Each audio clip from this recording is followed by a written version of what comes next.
I know how I'm going to revamp this next semester to make more sense.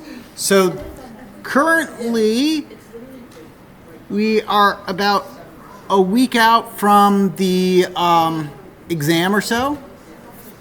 So just as a heads up, as a reminder, I did send out the practice exam a number of days ago. And I've briefly mentioned all the stuff. Again, it will be a good guide. And I will plan on going over that practice exam next week before you actually do have your exam. Are we going to have it on Thursday? Sorry? Next week, Thursday, we're going to have the exam? Practice exam. Next week, Thursday, will be the practice exam. Then you'll have your exam on Friday or Monday, depending on when your lab is. Oh, we're going to have it during your lab time. You're going to have it during the lab session, yes. Okay. I found that that's the most reasonable way to handle things. Just a heads up. If you are sick, don't come to even for your exam. Just don't come. Send me an email. I'm not even going to need medical documentation unless it's something that's like keeping you out for like more than a week or something, you know? Okay? If you're sick, send me an email. We will arrange, and once that happens, if you miss it for some reason, we will rearrange to make up the exam within a week. Okay? So we want to get that done within a week. Okay?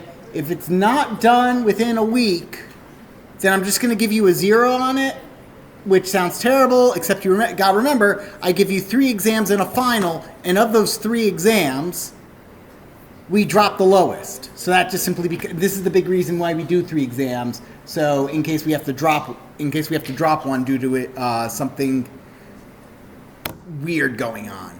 That being said, if it's like, again, that medical condition that requires a doctor's note that keeps you out for more than a week, we can do a bit more there, right?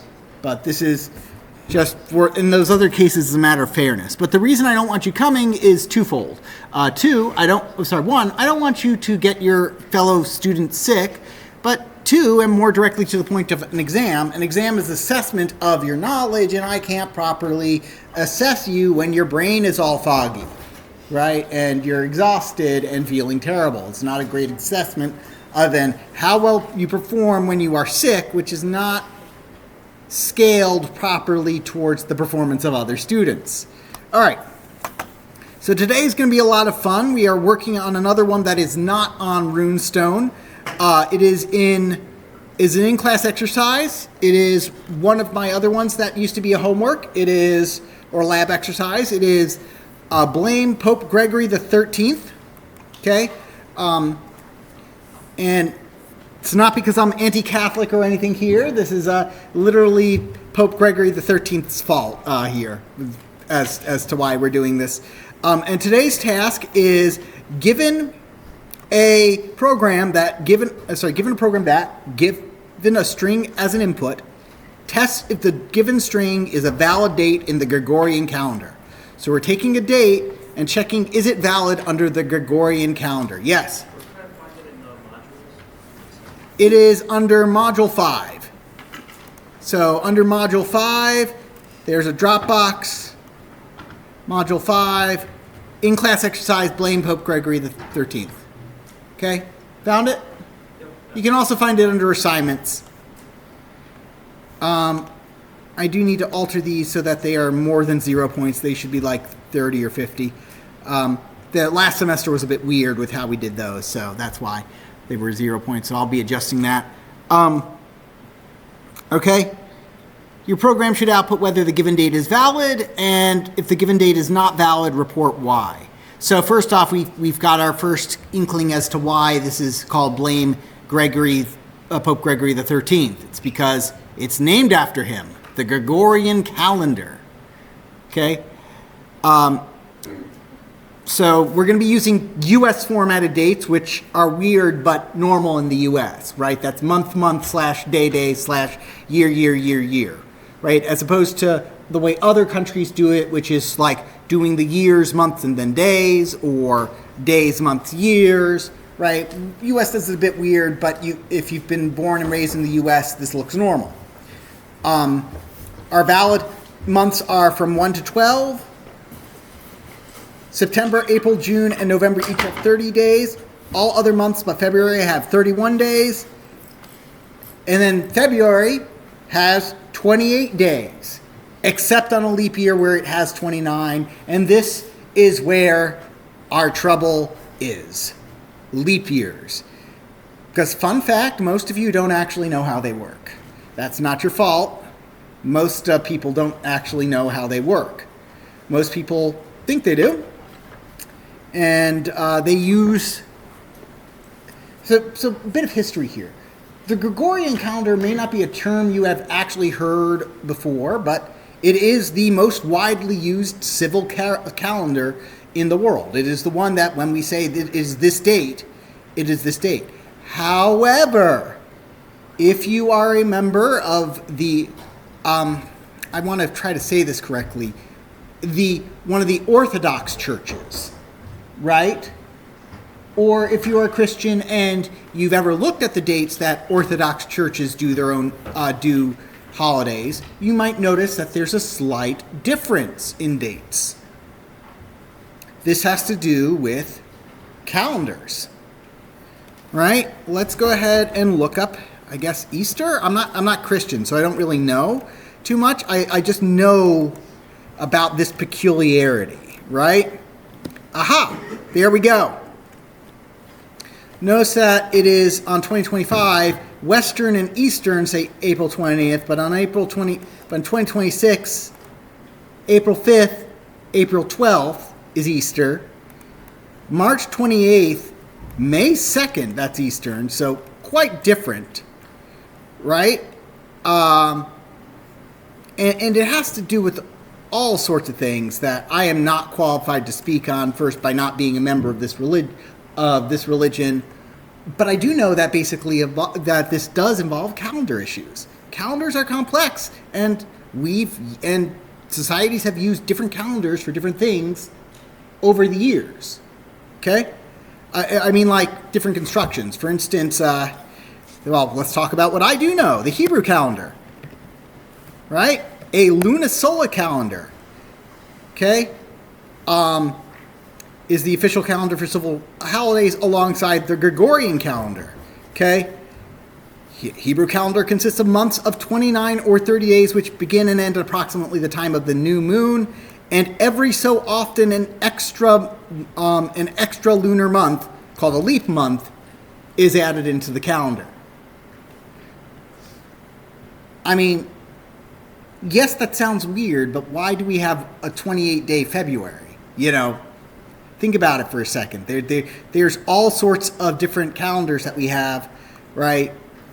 Here's a bunch of other ones, right? But the one we want to that's important to look at for this difference is Gregorian versus Julian. Okay? And I think no better place to look at this and its effects than George Washington, actually. I know, American Revolution stuff was not where you'd expect to be going today, but it's actually before we even get to the end of the first sentence that this appears. George Washington, born February 22nd, 1732, O.S. February 11th, 1731, died December 14th, 1799. Notice it's got that there, and it's got a footnote. So, and this is kind of important if you ever get into American history of that, or with that period. Contemporaneous records use the old style Julian calendar and Annunciation style of enumerating years, recording his birth as February 11th, 1731.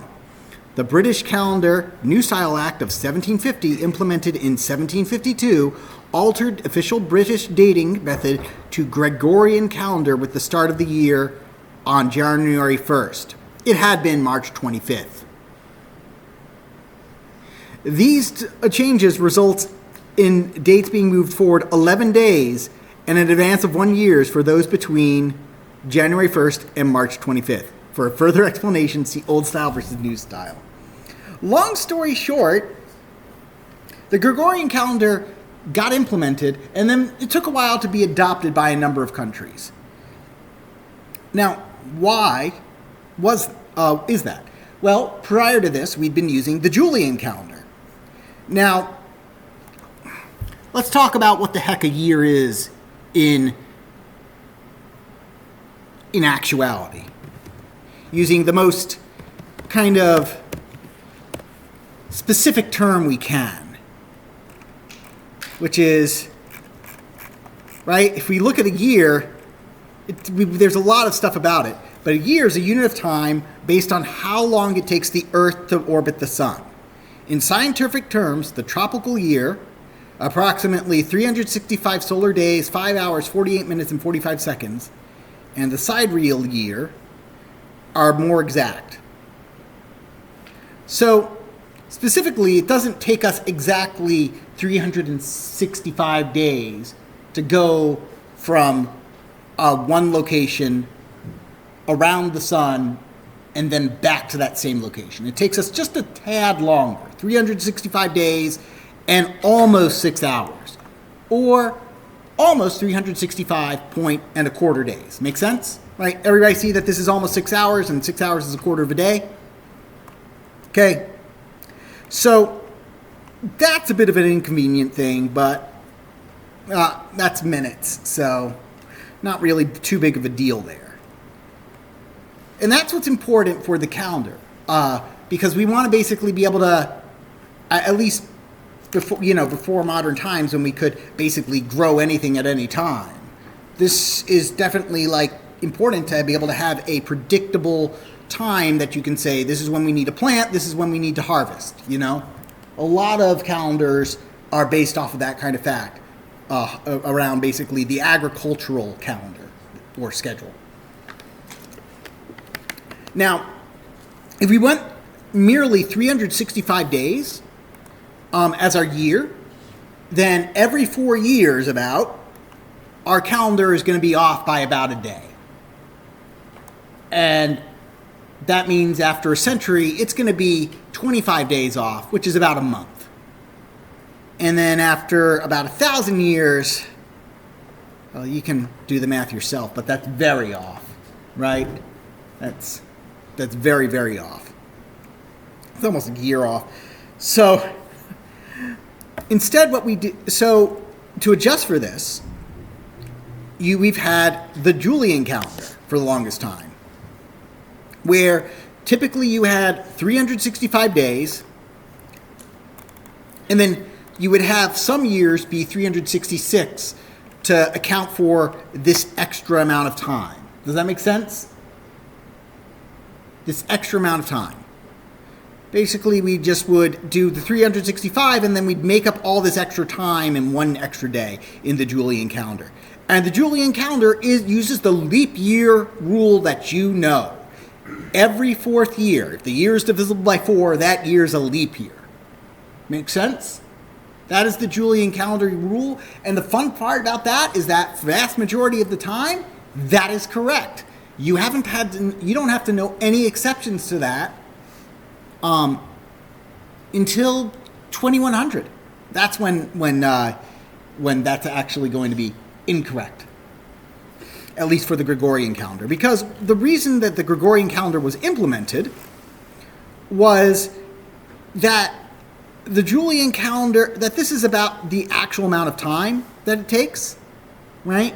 If we were to render our minutes to seconds into decimal values, right? Slightly less than 365.25, which is what the Julian calendar assumes a year is.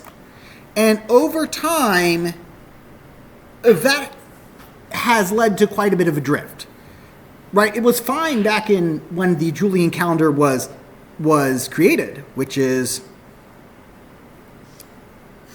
46 BC, right? But 2,000 years later, we can see that the drift of time is quite considerable. Under the Julian calendar, it would still be January. So it's basically become kind of out of sync from where the actual position of the Earth is. And the Gregorian calendar, which was commissioned by Pope Gregory XIII, this dude. I know, referring to the leader of one of the largest religions of the world as this dude, right?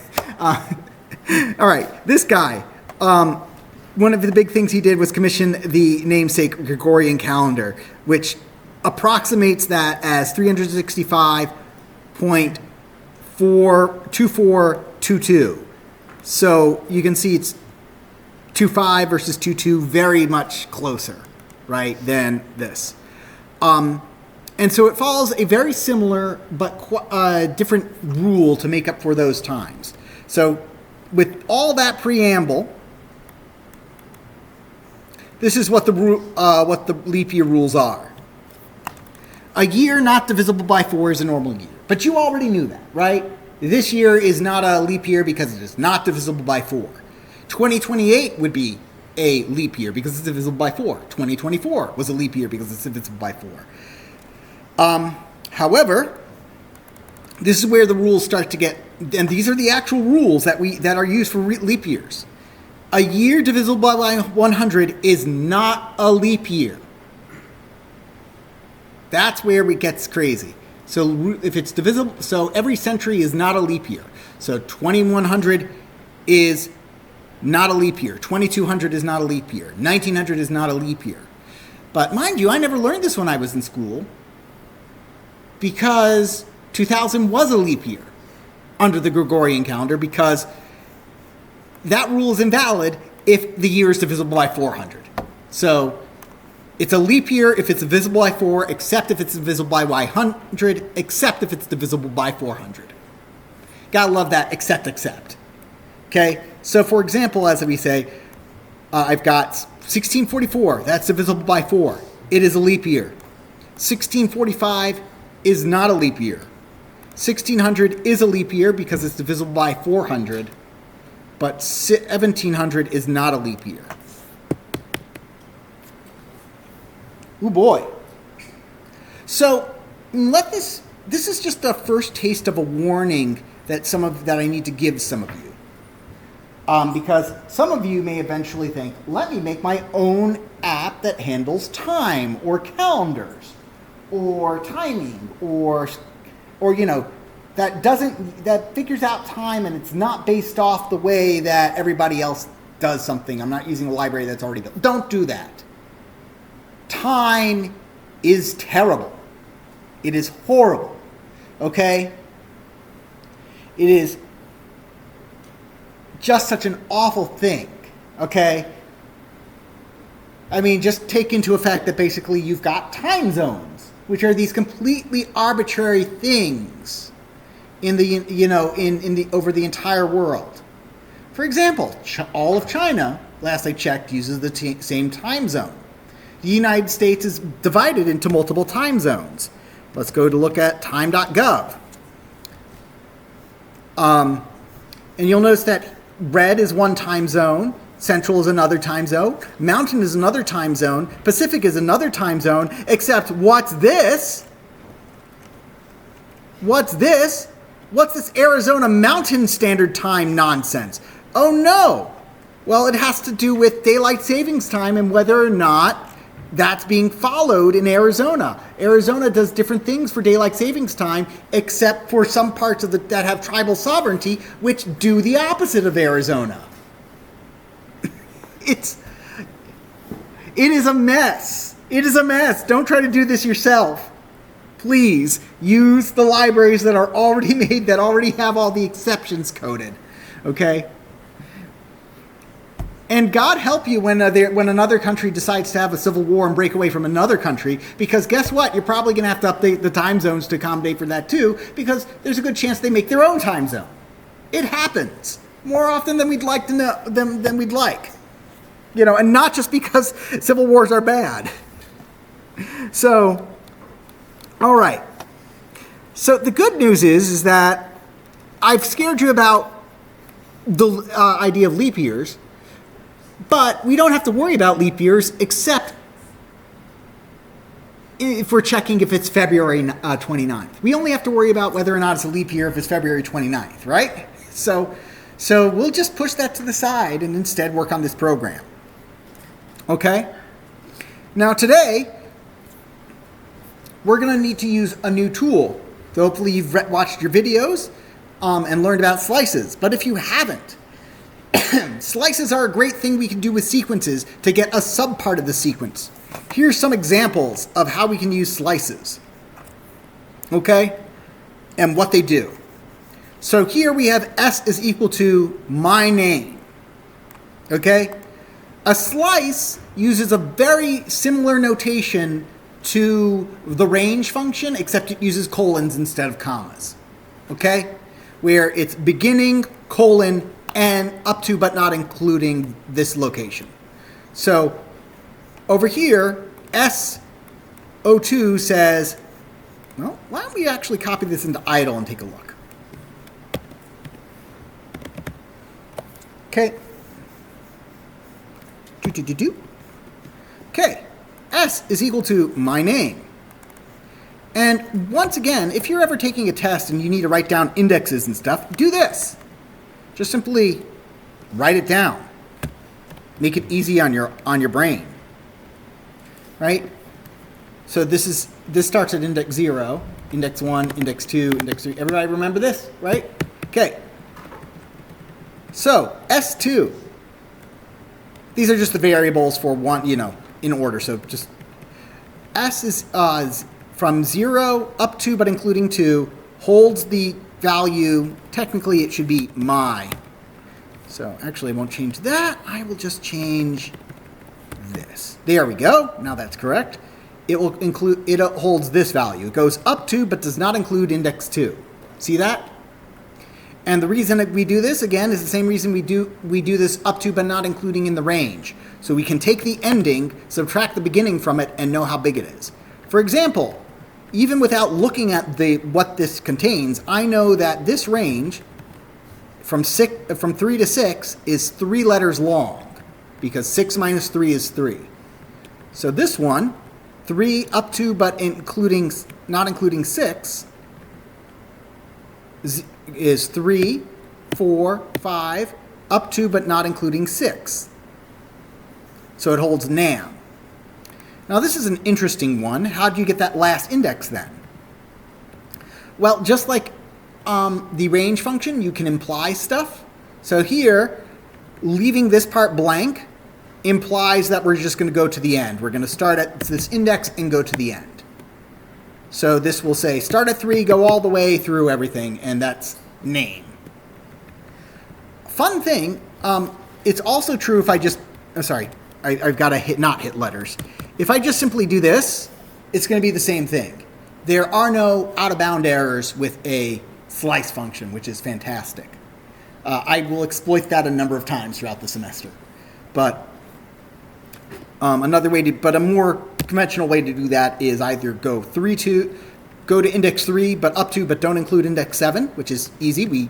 There is no index 7. Or we just say through the end. And just to understand, if we don't have any colons in there, that's just simply saying we're getting the item at this index, right? In this case, the item being a letter. And you can get a single thing just by saying, this is a slice of side 1, right? Oh, geez. Now I'm thinking of pizza with all this talk of slices, I know I'm the worst. Okay. So, slices are really cool, and I'll use them throughout the semester. There is one other thing to mention about these slices. I'm going to run this, and I'm just going to simply just show you slice. Part of the reason I like this is you're like, well, you didn't run anything. And I'm like, I ran all this code. And in idle, you can actually access everything you just ran. S4, name. So one thing to note is like here, again, here's S. From 0 up to the end, right? It's just a way to quickly make a copy of that.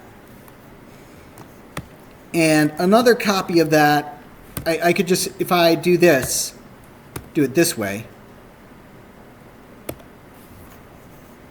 up to but not including index 4, right? This one, just leaving off the end says, hey, just go to the end. Leaving off the beginnings and just putting in a comma says, hey, go to the beginning. And finally, if you remember, range has a way of doing things where, let's just go ahead and first, right? Like that makes sense that if I leave off both, it's going to give me that. Range had a way of doing things where we could add in a third argument. Going to start at index 1, go to up to but not include index 7, index 1, index 3, index 5. We're not going to really need to know this, but this third one is the step. So start, stop, step, just like range, right? It's just like range. And the reason I bring this up is that there's one cool trick. Java programmers hate him. That this does, and this is a bit of a weird kludge, but it's such a useful one. It's my favorite, which is my name is now backwards. It allows you, it's a very quick way to reverse a string. It's lovely. But you won't need to know that today. But we do need to know the slices because we're going to be getting this from the user. Month, / day, / year. And we're going to use that to extract the numbers from it, right? Take a slice to get the month, the day, and the year. Okay? So let's go ahead and do that then, okay? So I'm going to take in a date. It's equal to input, enter a date. Okay? And now what we're going to want to do is get our month is equal to date, and then that's going to be one slice. Day is equal to b date, and that's another slice. And year is going to be, let's go ahead and line this up so that's nice. Is equal to another slice. Those question marks are for you to fill in, but don't worry, if you can't solve it, I will fill it in with you. And just to help remind you, right, our date is month / day / year. So we're going to expect that from the user, right? And let's just go ahead and type this out on top so that you have something to look at, right? Those are the indexes that you should expect, right? So you can assume, and just to make things sane, we're going to assume the user types in something that is of this format, okay? So take a few minutes using this code from above and what we've just learned about slices to apply this and just basically extract the date, the parts of this, okay? Oops.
gotta say, I'm impressed. I saw very few people actually playing video games or watching YouTube.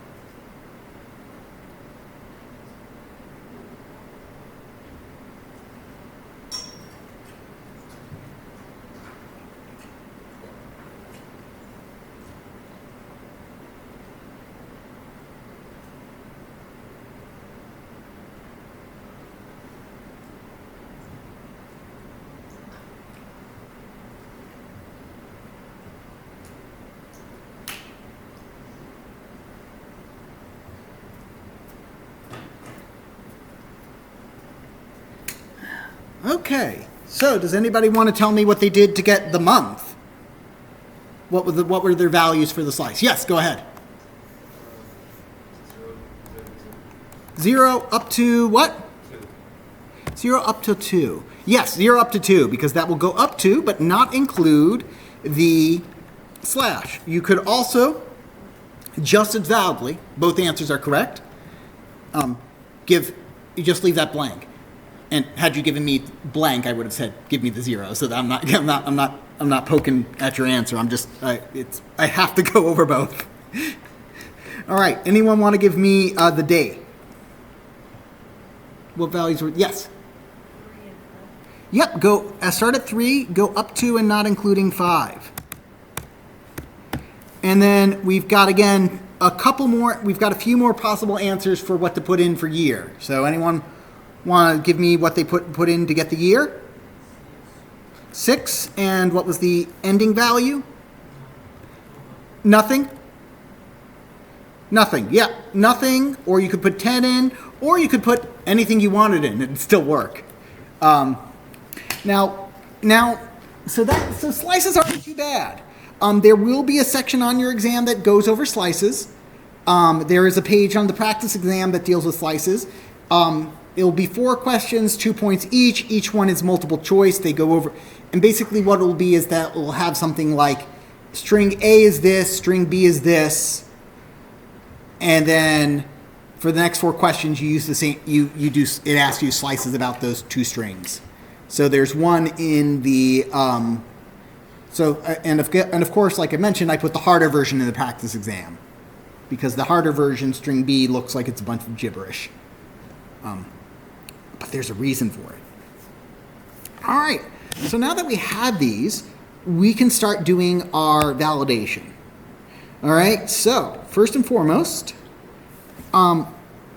these are still strings, and I probably want, and I know from just doing this problem a lot, I want to turn these strings into numbers so I can do operations with them. Right. So I'm just going to go ahead and surround them with ints, which is the next step, right? Int, or I could just, if making that looks a bit intimidating, we'll just simply say month is equal to month, int month, right? Makes sense. Day is equal to int day. And year is equal to int year. And we could just, stack that into one statement for each of those. So we have 3 whole statements rather than 6. But I'm not being charged per the line, so why bother? Again, I'm just trying to make it as readable as possible for everybody. All right. So now we've got to do some validation. And so let's think about what's easiest to validate and what we should take a look at first. So the year, as long as that's a number, and we are assuming that they're going to be giving me a number, the year is going to be valid, right?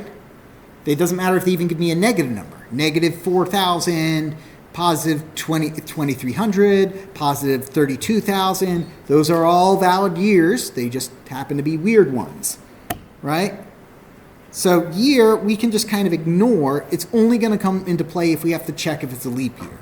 So we're just going to set year to the side and not worry about it. Now, day. Day is interesting because months have separate days, right? They have different days. So some months have 31, some have 32, and February is its own special child. So it's just gotta be special. So we'll ignore, so we can't really know whether what day it is whether a day is valid until we know what month we're working with. So the first thing to check is the month, right? So first and foremost, the month needs to be valid, right? So the month is going to be a number. It's going to be 1, 2, 3, 4, 5, 6, 7, 8, 9, 10, 11, or 12. If it's below this range, like Jan negative Vuary, then that's not going to be a real month. Same with Decembuary. That's not going to be a real month either, right? So no 13 or above. Okay. So in reality, what we want to do is split this up into kind of categorize. We can go ahead and take care of our day and month problem kind of by categorizing our months together, right? And abstractly speaking, basically our categorizations are this, right? 31-day months, 30-day months,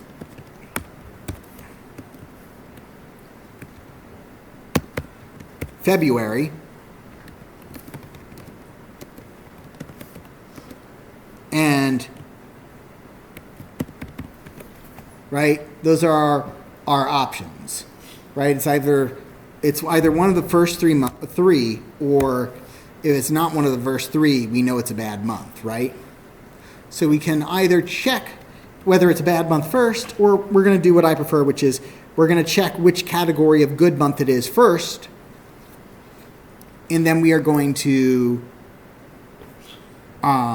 work on for that. So we'll make a few if statements. I'm going to go ahead and just simply print, and I'm just going to outline them. If 31, print, and this 31 is going to get hella replaced. This is not a real value, okay? It's not, this is fake. I'm just simply doing this to outline the code. Okay, print 31-day month. Okay. It just makes more sense than leaving a semicolon. And now, we could do an if, but I want to be specific and say it's an else if. These are mutually exclusive. Like, again, none of what I just wrote here really makes sense. And you'll see that in a second. 30-day month. If 27, print 27-day month, else print invalid month. So we're just going to basically fill in our options here. And fun fact, if I run this, I'm going to enter a date, and I'm just going to go ahead and put in 444444. Why not? And it'll say 31-day month. Now, why did it do that? If statements are kind of weird. In fact, I'll show you by removing the else for a second for else ifs. 44, 44, 4444. 31-day month, 30-day month, 27-day months. So those of you you've probably seen on The Late Show, the host Stephen Colbert. He used to host a show called The Colbert Report a number of years ago, and he had a term called truthiness, which whether or not something felt true, right? And values in Python, if they're not true or false, they have a truthiness associated with them, whether or not those things feel true or false. So basically, if it's a non-zero value, it's truthy. It feels true. So basically we asked if 31, which translated to if true. And then we asked if 30, which translated to if true. And then we asked if 27, and that translated to if true. So all three of those printed, and the else didn't print because this was true. Similarly, when we did this, right, only one printed because it's an else if, and only one, and that connected all of these together. So only the first one fired. Similarly, and I'm just going to temporarily make this easier for me to run by doing this. I'm just making that easier for me to run so that I don't have to keep hitting the input. If I put in a 0 here, if it's a 0 value, it's falsy, right? It feels false. So the computer treats it as false. Now, the reason I bring it up is because about half of you are about to make a mistake where this is relevant. So, but this is not something that's generally necessarily allowed in other programming languages, but it can be useful in Python. Just, it can be a bit weird sometimes. For instance, this is the equivalent of 0 in a string, right? Having an empty string was the equivalent of that. So anyway, let's actually replace this with actual values involving month, right? So how do we know whether or not it's a 31-day month? If month is equal to, so it says September, April, June, and November each have 30 days.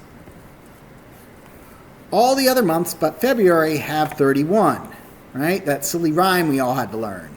Not so silly now, is it? Turns out preschool and kindergarten are serious business. Okay. September, April, June, and November are your 30-day months. So here, what we want to do is if month equals, so let's go through them. Is January a 31-day month? Yes. Or, so if month is equal to 1, or month is equal to March, so 2, 3. So go on and go, you know, if month is equal to 3, and so you want to do the rest. Otherwise, if month is equal to 9, or month is equal to 4, this one, February is probably the easiest because we're just checking if month is equal to 2. And we don't have to put anything else here for the else. So go ahead and finish putting in all 12 cases for the month over here. None of the cases will end up over here in the else statement. Make sense? This should take about a minute or 2 minutes, depending on how well you remember your months. Whoops. That's not what I wanted. That's not what I wanted either. All I wanted to do was take this and shrink that so that I could have more space for this over here. So September, April, June, and November each have 30 days.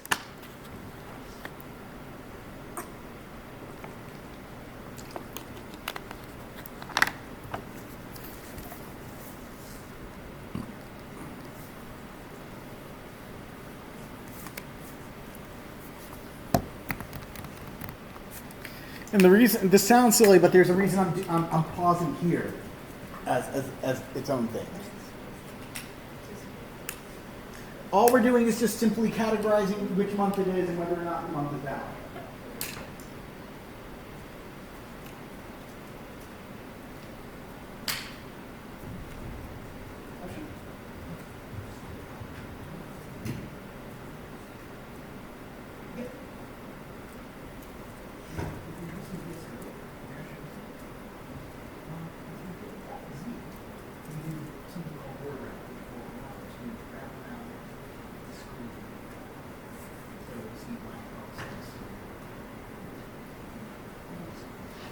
you don't have to go left and right.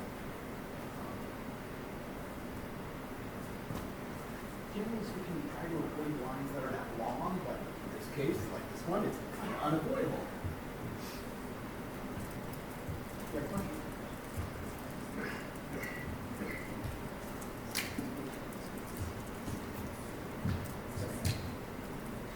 February is either 27 or 28.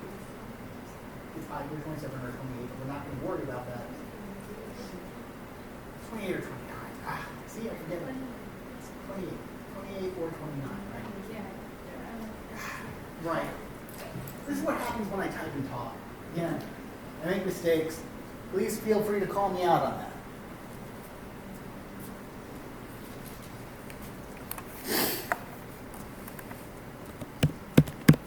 There you go.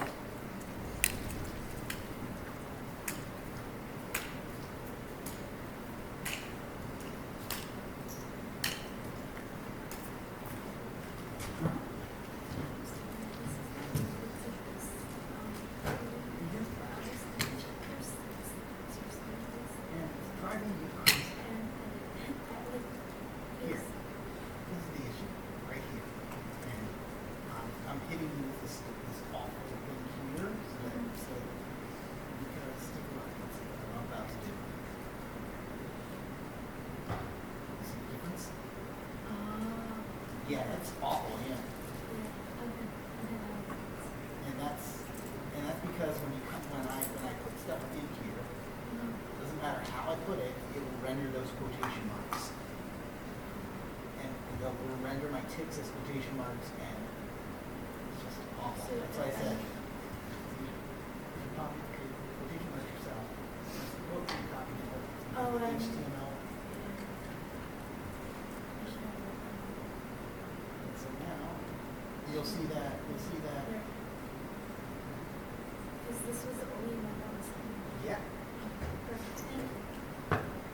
And I, that's an awful question, but keep it in because if you don't encounter it now, you're going to encounter this in 2 or 3 years, and you're going to waste hours of time on it. In here, but now when you do, you're going to remember. Okay. So, fairly straightforward to do this now. So let's go ahead and do this. 1, 2, 3, 4.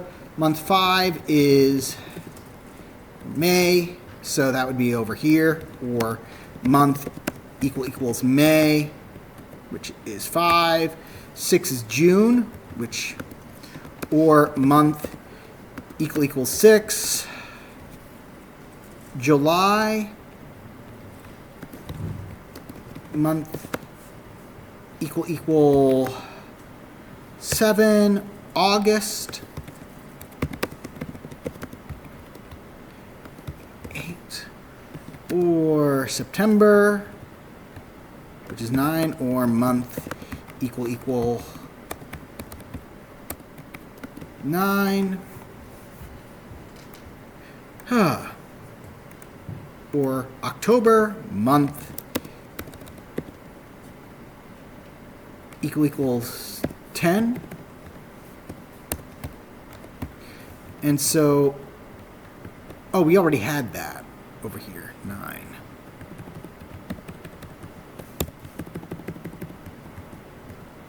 Doesn't matter though. Month equals 11.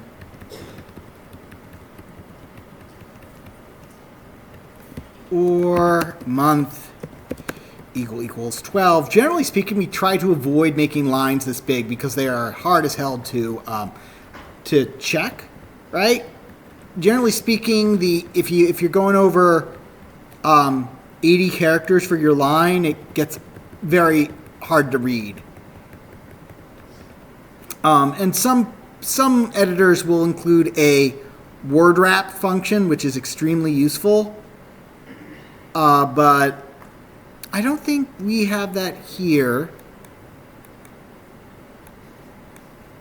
Show line numbers. I think I looked for that.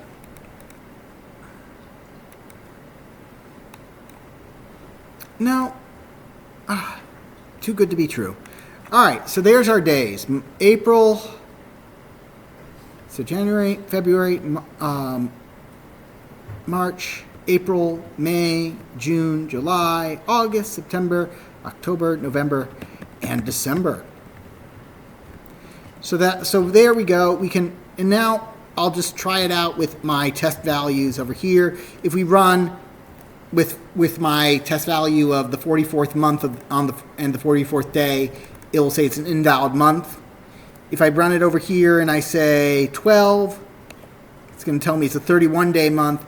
If I run it with 1, it's going to run and say it's oh, right, I've got to put in 01 because we're assuming it's going to be like that, a 31-day month. And if I do February, it's going to say it's a 21-ish day month, not 27. I don't know why I put 27. All right. So now we've got 3 categories set up. So, and this correctly categorizes whether or not things are in January, sorry, in a 31-day month or 30-day month or 28-day month. The one thing I want to mention is that, I'm going to comment this out for a second, is that if you do something like this, there's a very common mistake we see in 1051 because it looks and feels so natural in English. If you tried instead to do this, or 3, or 5, or 7, right, like that, right? So month equal 1 or 3 or 5 or 7 as opposed to month equal 3 or equal 5. You're thinking right, but your syntax is wrong because of that truthiness thing here. If we run this again, you'll see that it's a 31-day month. February is a 31-day month. November is a 31-day month. 44 February is a 31-day month. And this is because it's checking if month is equal to 3 or truthiness value true or true or true. Right? So it's just checking if those values are true. So this simply evaluates to true. So the whole thing is true. Make sense? So it's not checking if month is 1 or 3 or 5 or 7. It's checking if month is equal to 1, or if this value is true, or if this value is true, or if this value is true. Make sense? What you were thinking of was this. And this is the way to do it shortly. If month is in 1, 3, 5, 7. One second. What are the other values? 8, 10, 12. 1, 3, 5, 7, 8, 10, 12. If you do it like this, suddenly you can get that brevity that you were looking for. Make sense? So there's this. So, and again, this is just a very, very nice tool because Python has this in operator built in, and you can just easily use it. Okay? So you're going to end up doing this if you're from and either of those approaches are correct. That's why I'm keeping them both in. All right. So now that we've got our 31-day month, a 30-day month, 28-day month, we need to figure out whether the day value for each of these is valid or not. Right? So basically what we need to do here is add another if statement and check, hey, if, day is, let's go ahead and, put in a question mark here and leave a comment. Day is between 1 and 31. We want to print it that it is a valid date, right? Else, print invalid day value. So, right, if it's between 1 and 31, comma, inclusive, I should say, right? If it's between these values, if we have a day that's valid in the 31-day range, then great, we're done. We've checked the month, we've checked the day, and the year doesn't matter, so it's a valid date. Otherwise, the month was valid, but the day was not. Make sense? And then so once we're done with this, we can just copy this block, paste it into here, and just change the 31 to 30, right? That's not a trick question. That's exactly what we'll do. So let's figure out what this if statement is right here. Okay? So take a few minutes to figure this out. There are a few ways to do this again. If you're coming from another programming language, you're going to do it one way and hopefully be amazed at the way we end up doing it. So all you're going to do is check if this value is between 1 and 31. I suppose I should introduce the tools, right? Here you were checking if, I suppose you could use the tool we just used, which was the equal sign, and check if day is equal to 1 or 2 or 3 or 4, but that would take a while, right? So instead, I highly recommend you use those tools that you've learned in I don't know what grade you would have learned the less than sign and the greater than sign, your alligator chomper things. But you would have learned them, right? So use the tools of less than or equal to, greater than or equal to. You don't have to use them all. By all means, do not use them all. I'm just saying those are the tools you can use, and they're there for you, right? And you might want to use the and to do stuff as well, depending on how you write it, if you need to do more than one condition.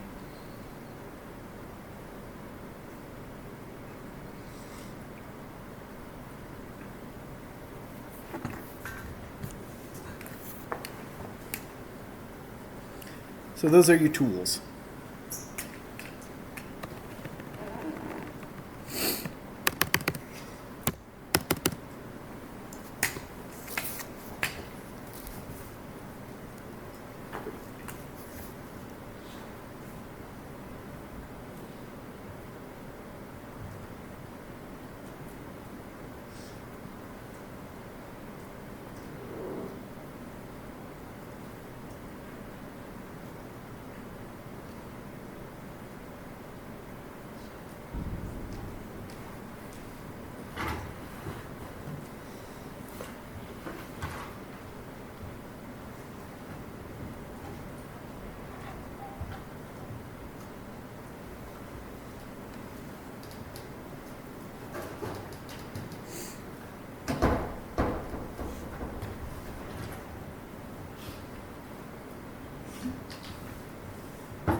All right. So, this one is interesting because of the different approaches we can take to this one. All right, so we have our tools. We want it to be 30 to 31. So, we have a couple of different ways to do this. We have if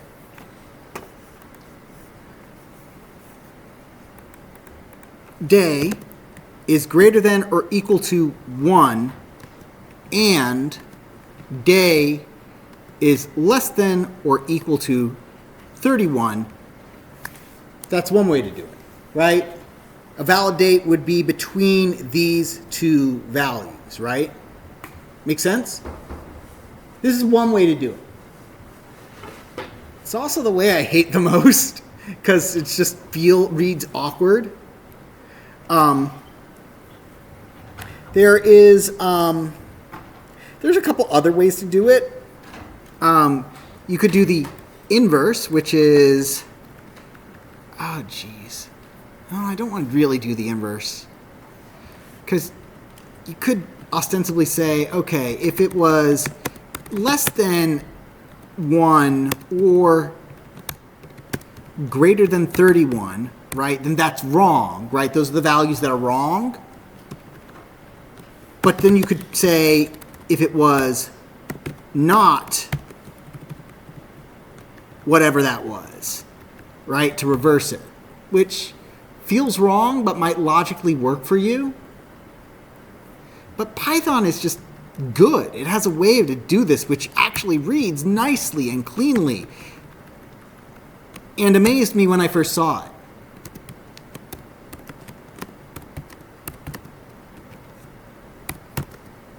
I mean, we could do it like this, and day is less than or equal to 31. So this is just rewriting our first example, right? Right. My first example was this, where day was always on the left side. Make sense? But I just rewrote this so that, and flipped the sign, right? But it turns out in Python, you don't need to have the and here. You can just do this, as you learned in mathematics, which I find incredibly awesome. Make sense? So, and it doesn't really ever tell you you can do that, which is fantastic. Like, let's go ahead and just see, right? 5 is less than 10, which is less than 20. Right? That evaluates the true. So you can do these compound if state. You can do these compound greater than state comparisons, which you wouldn't necessarily be able to do in other languages. It's fantastic. And like I said, for this one, all we have to do is just copy it and paste it over here, and just change this to a 30 instead, right? Make sense?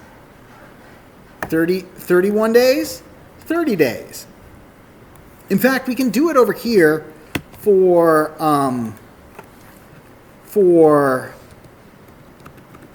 February, almost. Right? With February, though, we run into a bit of an issue, right? It's 1 to 28 is valid date.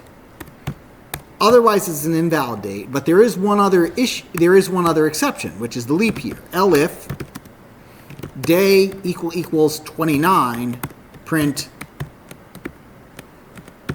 shrug emoji, right? I know I don't have that hotkey, but now we've hit our conundrum, right? If the month is February, if the day is between 1 and 28, then it's valid. Otherwise, if the day is 29, we don't know how to solve that yet. But if it's beyond 29, we know for sure it's not a good day, right? It's not a valid date. Okay? So how do we go about determining this? Well, now that it's 29, that it's the 29th day of February that we're checking, we need to check if it's a leap year. And for that, I'm going to write a separate function so that I can just simply check if this works. And so I'll define that. I'm going to write that function without defining it yet, right? I'm going to call it without writing it, and then I'm going to immediately write it. or a non-working version of it. I'll show you what I mean. So, and that will let us test. So if day is equal to 29 and is leap year year. So I'm just writing a function that will give me true or false. I'll write invalid leap year over here. And then what I'll do is I'm going to scroll up and I'm going to write this function. At the very top, where all this stuff is, def is leap year. That'll take in a year, and right now all I'm going to do is return true. Okay? I'm going to return true.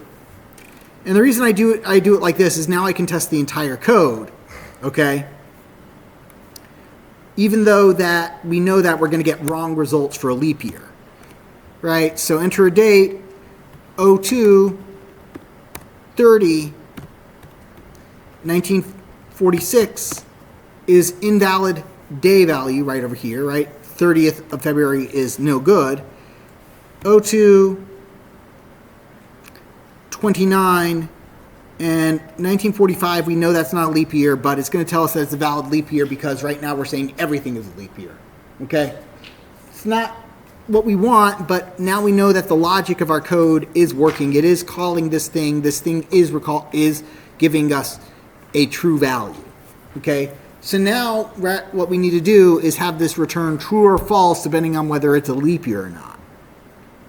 Does that make sense? Are we lost? Yes? This? So what I'm doing over here is I'm making a new command to check whether a number represents a leap year or not. So else if day is equal to 29 and is leap year year. So basically I'm going to have a big bunch of if-else statements. I'm going to have a nice block of if-else statements. And so what I'm going to do is rather than putting all those if-else statements in here and making a giant tangle of spaghetti, I've created this new function so I can make a smaller tangle of spaghetti. I'm just simplifying this now into basically saying, hey, we can check whether there's a leap year. Now, the fun part about this is that we can write this very compactly, but it doesn't read very well. You can also write this. Now, we've learned the first bit, or what we would think is the first bit. It's actually easier if we start from the other end, but we know this rule, which is that if year mod 4 equals 0, then this is what we kind of learned. It was in grade school. If it's divisible by 4, it's a leap year. Else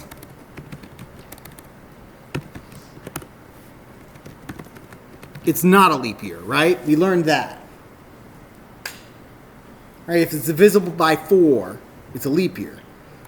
Otherwise, it's not a leap year. But there's more to it than that, right? If it's a leap year, but it's not divisible by 100 unless it's divisible by 400. So doing all those checks kind of make it a bit weird.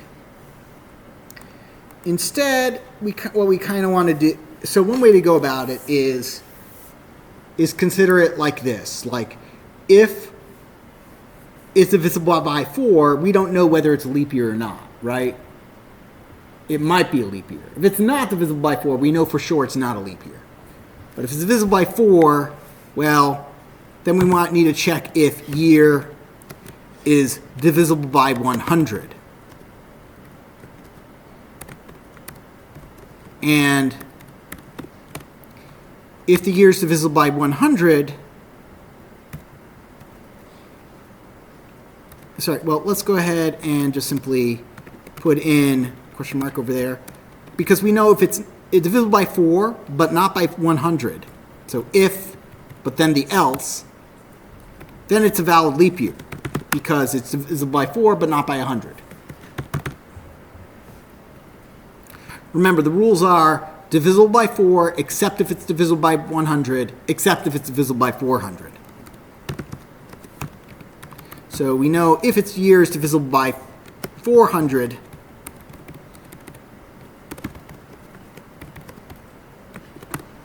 then it is definitely a leap year. Return true, else return false. And while this is correct, or I'm 99% sure this is correct, it looks awful, doesn't it? This is hideous. Makes me want to cry, and I wrote it. So sometimes the most direct approach of logic, basically going through the rules that I gave you in order, does not lead itself to a nice and easy to read result, even if it is correct. Also, look at that. Return true, return false, return true, return false. It flip-flops, you know, that doesn't make any consistent sense. So my advice is, what if we tried rewriting it from the other way around? What do I mean by that? What if instead of checking if it was divisible by 4 first, check if it's divisible by 400 first? Okay, so let's try this again. If year divisible by 400 equals 0, so, sorry, if year mod 400 is equal 0, if it's divisible by 400, we know it's a leap year.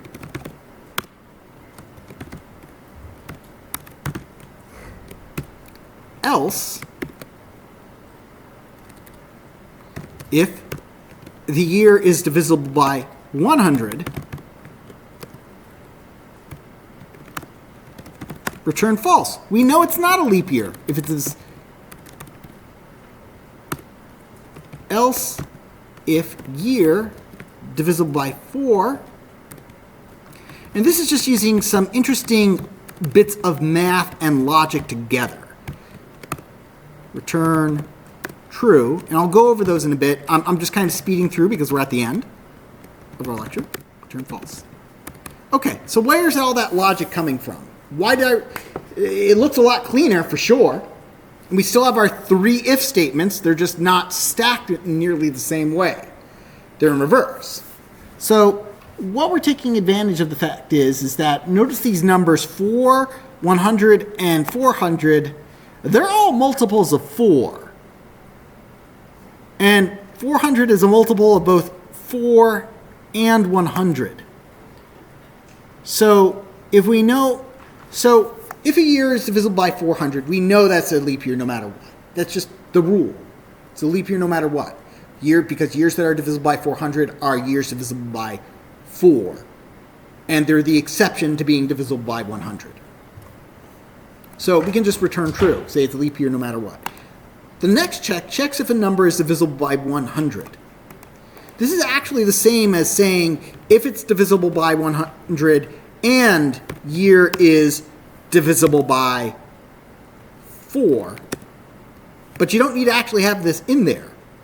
Because if it's divisible by 100, it's divisible by 4. Check. Just like mentally check right now. Any number that's divisible by 100 is divisible by 4. We know this. Okay? 100 is 4 25s. That's how we get there. So 200 is 8 25s. 300 is 12 25s. Okay? It's divisible by 4. Okay? So we know that if it's divisible by 100, we return false.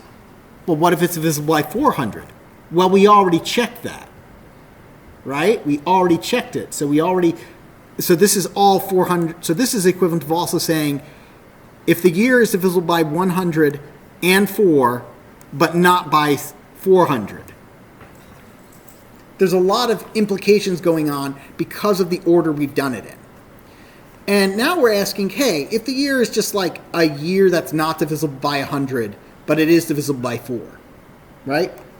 Because if we get to this point, we've ruled out these 2 scenarios. So we don't have to worry about those 2 rules anymore. And if it's not divisible by 4, well, it just can't be a leap year, so it's right over here.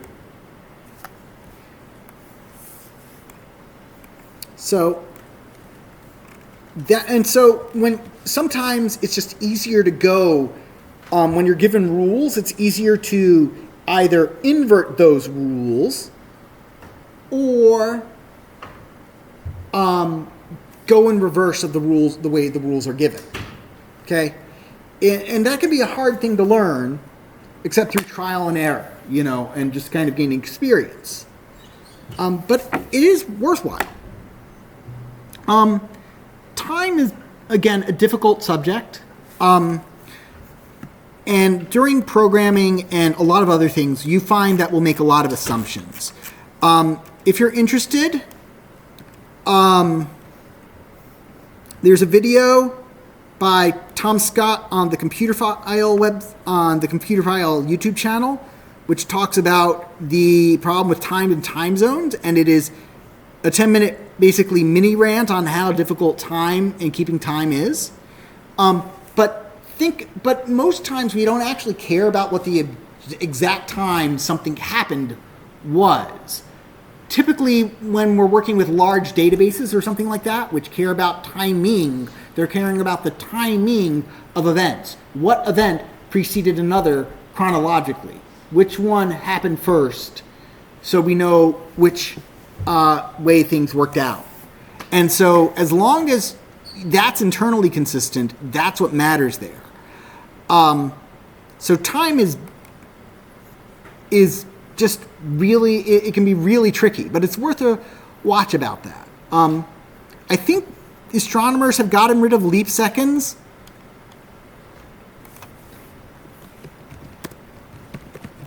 Yes, those are things. Is a 1-second adjustment occasionally applied to universal coordinated time to accommodate the difference between the precise time and the imprecise solar observed time. A leap second is, and the main reason your computer system, and the main way computers keep time is something called UTC, which is, it uses Greenwich Mean Time. Well, sorry, it's the successor to Greenwich Mean Time. But, let's see. I believe mechanism. I believe it is 1970 is kind of there. I believe this number of seconds since not UTC. How is it stored? But I believe basically the way that your computer stores things is by keeping the number of seconds, the way your computer figures out what day it is, or the time is that it takes the number of seconds it's been since January 1st, 1970, gets that number of seconds and just simply does the math and then renders it into the format that you want based off of your time zone and other things. It is a mess. But honestly, it's much easier. It's not nearly as much a mess as dealing with people's names. People's names are a mess. Yes, question? Or stretching? Stretching. All right, I've held you up long enough. Get out of here.